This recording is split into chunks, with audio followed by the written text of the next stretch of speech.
नमस्कार, आदाब, सत श्री अकाल और खुश आमदीद। Very very good evening to all of you people. This is Kumar Amit और आप लोग देख रहे हैं आपका अपना चैनल बीकॉम कॉर्नर। आज का वीडियो बहुत ज्यादा स्पेशल और इम्पोर्टेंट होने वाला है तमाम बीए बीकॉम स्टूडेंट्स के लिए। उम्मीद करता हूं आप सभी इस वीडियो लेक्चर के दरमियान मेरे साथ आखिरी तक बने रहेंगे।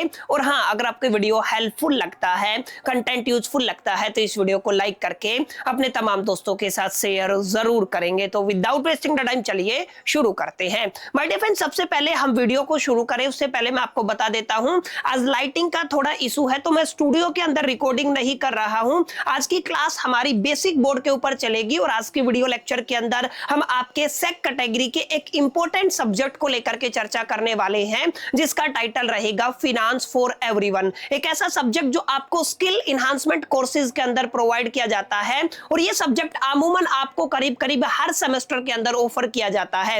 माने इसको चूज करने के आप सभी के पास ऑप्शन होते हैं। आप इसको फर्स्ट सेमेस्टर के अंदर चूज कर सकते हैं, सेकंड, थर्ड, फोर्थ, फिफ्थ और सिक्स तक आपको ऑप्शन देखने को मिलता है। प्लस में आप लोग ध्यान रखिएगा, चाहे आप लोग बीकॉम प्रोग्राम के स्टूडेंट हो, ऑनर्स के स्टूडेंट हो, बीए प्रोग्राम के स्टूडेंट हो या बीए ऑनर्स के स्टूडेंट हो, आप सभी का ताल्लुकात किसी भी कैटेगरी से हो, आप सभी के यहाँ पे ये सब्जेक्ट रहने वाला है। और सबसे इंपॉर्टेंट बात यह है, रेगुलर एसवाल एनसी वेब तीनों ही कैटेगरी के अंदर ये सब्जेक्ट देखने को मिलता है। लेकिन एक चीज का आपको अपने दिलो दिमाग और जहन के अंदर ख्याल रखना है, सर सेक कैटेगरी का ये जो सब्जेक्ट जिसको आप लोग फिनांस फॉर एवरीवन के नाम से जानते हैं, यहां पर रेगुलर एनसी वेब का पेपर पैटर्न थोड़ा सा डिफरेंट रहेगा और एसवाल का पेपर पैटर्न डिफरेंट रहेगा। याद रखिएगा, जितने भी बच्चे एसवाल वाले हैं, आपको अपने दिलो दिमाग और जहन के अंदर इस बात को बैठा लेना है कि आपका फिनांस फॉर एवरीवन का पेपर 60 मार्क्स का रहने वाला है। माने एसवाल के अंदर ये पेपर आपका 60 मार्क्स का रहता है और अमूमन आप सभी जानते हैं 30 नंबर के लिए आपको 1 घंटा दिया जाता है।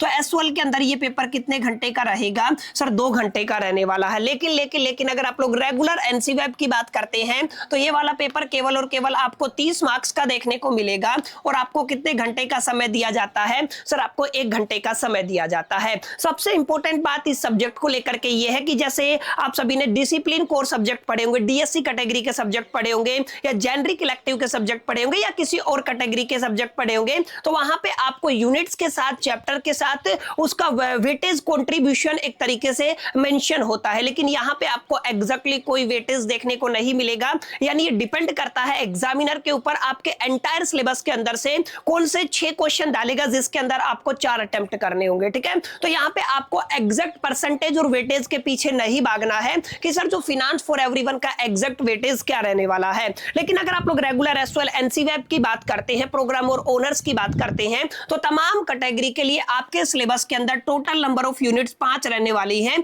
इन 5 यूनिट को मिलाकर के आपका 30 नंबर का और 60 नंबर का फाइनल पेपर रेडी होने वाला है। तो आपको ध्यान रखना, सर ये जो 5 यूनिट है, इन 5 यूनिट का टाइटल क्या रहेगा, इनका नाम क्या रहेगा, डिस्क्रिप्शन क्या रहेगा। जैसे अगर आप लोग सबसे पहले बात करते हैं आपकी यूनिट 1 की, तो सर यूनिट 1 के अंदर अगर आप लोग ध्यान से देखेंगे तो क्या दिया हुआ है, introduction, financial planning and the budgeting. यानी कि आपके 3 अलग अलग कॉन्सेप्ट को यहां पे मर्ज करके डाला गया है। सबसे पहले आपको इंट्रोडक्शन पढ़ना है कि सर आपका फाइनेंशियल प्लानिंग होता क्या है, फाइनेंशियल लिटरेसी क्या होता है, फाइनेंशियल एजुकेशन क्या होता है, फिनांस शब्द का मतलब क्या होता है, बजट क्या होता है, डिसीजन क्या होता है। इन तमाम टर्मिनोलॉजी को आप लोग इंट्रोडक्शन के अंदर पढ़ने वाले हैं। फिर हम लोग आगे जाकर के पढ़ते हैं फाइनेंशियल प्लानिंग को। अपने आप में काफी अच्छा प्रोसेस हो जाता है फाइनेंशियल प्लानिंग, और लास्ट में जाके आपको क्या पढ़ना है, बजटिंग पढ़ना है। अगर आप इन तमाम कॉन्सेप्ट को कंपाइल कर देते हैं तो आपका फिनांस फॉर एवरीवन का यूनिट 1 तैयार हो जाता है। सिमिलरली अगर आप लोग यूनिट 2 की बात करते हैं तो यहां पे केवल और केवल आपको बैंकिंग सर्विसेज को पढ़ना है। और अमूमन ये देखा गया है कि एक फाइनल एग्जामिनेशन के अंदर सवाल यहां से आता ही आता है। अगर आप लोग यूनिट 3 की बात करते हैं तो यहां पे आप लोग जैसे ऊपर आपने बैंकिंग सर्विसेज पढ़ा है ना, यहां पे आपको फाइनेंशियल सर्विसेज पढ़ना है। और ये फाइनेंशियल सर्विसेज है इंडिया पोस्ट से ताल्लुकात रखती हुई। क्लियर है?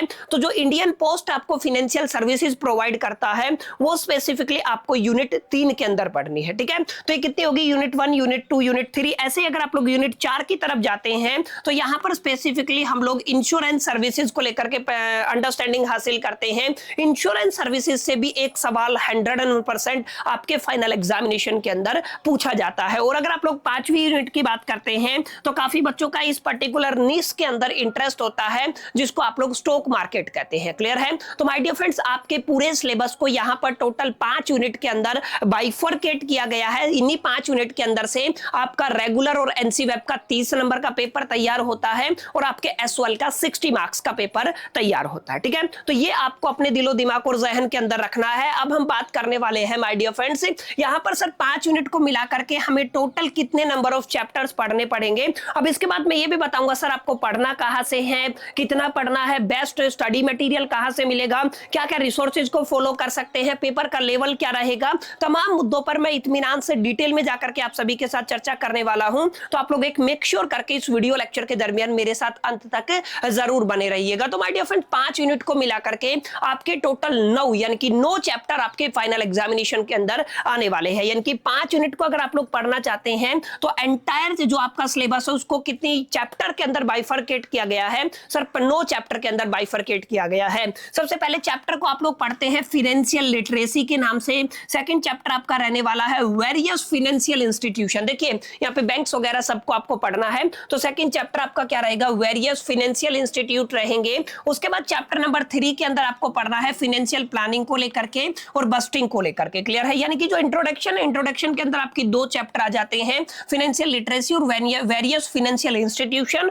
और चैप्टर नंबर 3 के अंदर आपको फाइनेंशियल प्लानिंग एंड बस्टिंग देखने को मिलेगा। क्लियर है, तो ये टोटल 3 चैप्टर हो गए हैं। अगर आप लोग 4th चैप्टर की बात करते हैं तो यहाँ पे आप लोग पढ़ेंगे इंट्रोडक्शन टू द बैंकिंग को लेकर के और इंश्योरेंस को लेकर के। यानी कि यहाँ पे आप लोग किसका इंट्रोडक्शन पढ़ने वाले हैं सर, बैंकिंग का इंट्रोडक्शन पढ़ने वाले हैं और इंश्योरेंस का इंट्रोडक्शन पढ़ने वाले हैं। ऐसे ही अगर आप लोग चैप्टर नंबर 5 की बात करते हैं तो यहाँ पे आपको पढ़ना है finance from banks and the जो आपका क्या रहेगा, जो आपका बैंकिंग है। क्लियर है, यानी कि आपको क्या पढ़ना है, बैंकिंग से जुड़े हुए फिनांस को पढ़ना है। ऐसे ही अगर आप लोग चैप्टर नंबर 6 की बात करते हो तो आपको यहाँ पर इंडिया पोस्ट से जुड़े हुए फाइनेंशियल सर्विसेज को पढ़ना है। और अगर आप लोग चैप्टर नंबर 7 की बात करते हो तो आपको इंश्योरेंस सर्विसेज को लेकर के काफी डिटेल में मालूमात हासिल करनी है। चैप्टर 8 के अंदर आप लोग इंश्योरेंस प्रोडक्ट को पढ़ने वाले हैं और चैप्टर 9 के अंदर आपको यहाँ पे स्टॉक मार्केट को पढ़ना है, जहां पर केवल और केवल आपको बेसिक कॉन्सेप्ट पढ़ाए जाएंगे। ठीक है, तो माय डियर फ्रेंड्स, ये आपकी जो 5 यूनिट है, 5 यूनिट को बाइफरकेट करके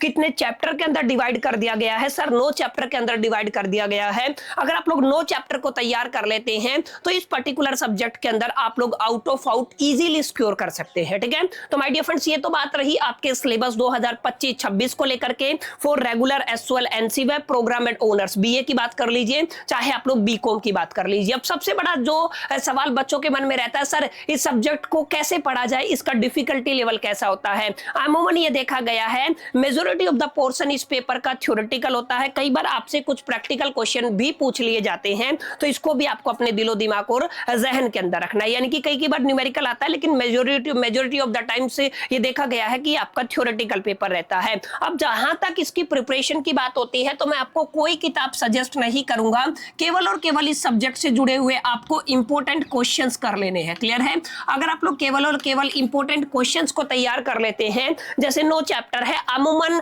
3 से लेके 5 क्वेश्चन आपके हर एक चैप्टर के अंदर बनते हैं। अगर आप लोग केवल उन क्वेश्चंस को भी रेडी कर लेते हैं ना, तो आपका फाइनल एग्जामिनेशन, इतना मैं श्योरिटी दे सकता हूं, आपको उन्हीं इंपॉर्टेंट क्वेश्चन से देखने को मिलेगा। जितने भी पीवाईक्यूज हुए हैं आज तक सीबीसीएस पैटर्न के और एनईपी पैटर्न के, पिछले 10 साल के से आपको पीवाईक्यूज उठा लेने हैं, सबको कंपाइल करना है और जो जो क्वेश्चन पूछे गए हैं उनको लिस्ट डाउन करके ना उनके आंसर को गो थ्रू कर लेना है। ये आपके लिए मोर देन इनफ रहने वाला है। क्लियर है, तो अगर आप लोग प्रिपरेशन करना चाहते हैं तो केवल और केवल पीवाईक्यूज किसी भी वेबसाइट के ऊपर से आप लोग डाउनलोड कर सकते हैं। और अगर आप लोग चाहते हैं कि सर नहीं, हम अपने आप से सेल्फ स्टडी नहीं कर सकते हैं, हमें डेडिकेटेड वीडियो चाहिए जिसके अंदर हमें एक पर्सन पढ़ाए, चाहे वो इंपॉर्टेंट क्वेश्चन पढ़ाए, तो ये डिसीजन मैं आप सभी के ऊपर छोड़ता हूं। आप लोग इस वीडियो के जो आपका कमेंट बॉक्स है उसके अंदर कमेंट करके जरूर बताइएगा कि सर हमें इस पर्टिकुलर सब्जेक्ट के अंदर पर्टिकुलर चैप्टर के ऊपर इंपॉर्टेंट क्वेश्चन का सीरीज चाहिए। तो अगर आपका अच्छा खासा रिस्पॉन्स रहता है, मोर देन 50 कमेंट्स मेरे को मिलते हैं, तो मैं एक आपका सीरीज तैयार कर दूंगा जहां पर विद इन द 15 डेज में आपको ये सारा सिलेबस कंप्लीट करा दूंगा। और इतना मैं श्योरिटी दे सकता हूं, अगर आपने ये हमारे 15 डेज का जो एक तरीके से कोर्स है वो गो थ्रू कर लिया, तो कोई भी ऐसा क्वेश्चन आपको अपने फाइनल एग्जामिनेशन के अंदर देखने को नहीं मिलेगा जो हमारी लिस्ट से बाहर हो। तो उम्मीद करता हूं माय डियर फ्रेंड्स ये वीडियो आप सभी के लिए हेल्पफुल रहा होगा। काफी बच्चे कमेंट कर रहे थे फाइनेंस फॉर एवरीवन, उसका सिलेबस क्या रहेगा, चैप्टर्स कितने हैं, यूनिट्स कितनी है, पेपर के अंदर एग्जैक्टली कितने मार्क्स का पेपर आएगा, कहीं पे 30 लिखा हुआ है, कहीं पे 60 लिखा हुआ है। सारा कंफ्यूजन मैंने दूर करने की कोशिश की है। फिर भी कोई कंफ्यूजन रहता है तो let me know in the comment box. उम्मीद करता हूं ये वीडियो आपको पसंद आया होगा। वीडियो अच्छा लगा तो इस वीडियो को लाइक जरूर कर दीजिएगा, दोस्तों के साथ शेयर करना मत भूलिएगा। पहली दफे चैनल पे आए हैं तो सब्सक्राइब करके बेल आइकन को जरूर प्रेस कर दीजिएगा। इस वीडियो के अंदर इतना ही, मिलते हैं नेक्स्ट वीडियो के अंदर। जब तक के लिए मैं तो soul the best, till the keep learning.